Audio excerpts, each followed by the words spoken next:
Wala ka na. Ate, Ibo. Magsasama na daw siya yung normal. Isa lang minute na lapon, minute na. Ate. Doon ka na pumunta sa amin. Magsasanong lang sila yung normal. Huwag ko sila makin. Iba lang may iwan dito, nakakaya.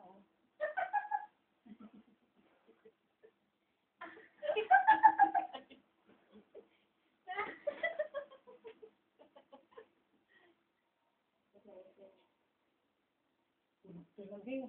Babantayan naman ni Ate Carol sa... Yan ang epekto ng vodka. Oo. Mano siya matulog? Kaya gusto nyo. Pag mo kayo dapat kaya nyo. Huwag na kaya yung dalawa nyo. Tagal pa yun.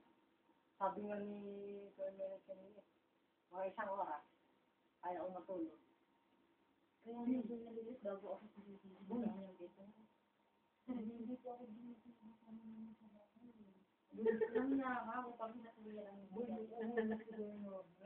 Kasi alas 9, hindi dyan na kaya nakaalis. Yaya ba?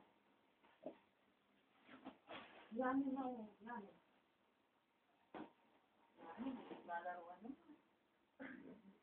Balik dito eh. Hindi. Ano yung bahay nila? Alis na lang siguro.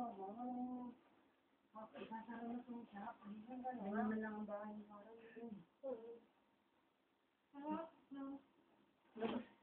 Labas ko ayaw patuloy mo ito.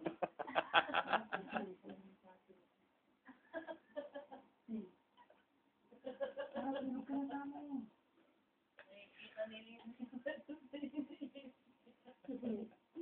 Hey! Happy!